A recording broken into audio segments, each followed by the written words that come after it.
वज़ीर आला पंजाब चौधरी परवेज़ इलाही ने कहा है कि नून लीग वालों ने 1 माह से शोर किया हुआ था।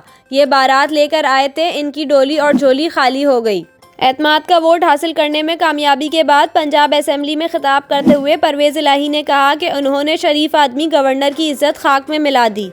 इनकी अपनी तो इज्जत ही नहीं, दिलेर बनो, शिकस्त तस्लीम करो।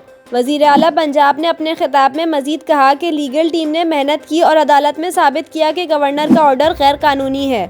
उन्होंने कहा कि आज नून लीग को सही तौर पर सरप्राइज़ मिला है।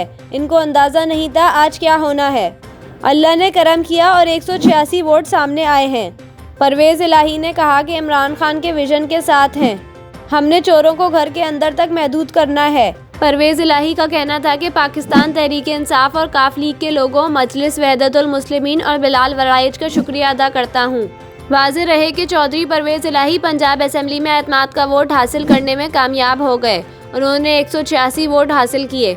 पाकिस्तान तहरीक-ए-इंसाफ PTI ने कल परवेज़ इलाही पर एतमाद के वोट पर रायशुमारी के लिए पंजाब असेंबली में रातों रात कार्रवाई शुरू की। पंजाब असेंबली के इजलास में खाने का वक्फा किया गया, जिसके बाद 11 जनवरी का इजलास ख़त्म करके इजलास आज 12:05 तक मुलतवी कर दिया गया था। ताहम कुछ देर वक्फे के बाद इजलास दोबारा शुरू हुआ। इजलास दोबारा शुरू होने के बाद वज़ीर आला पंजाब परवेज़ इलाही पर एतमाद के वोट के लिए करारदाद पेश की गई। राजा बशारत और मियां असलम इकबाल ने एतमाद के वोट की करारदाद पेश की, जिसके बाद वोटिंग का अमल जारी रहा। वोटिंग की गिनती के मुताबिक परवेज़ इलाही ने 186 वोट का गोल्डन फिगर हासिल कर लिया।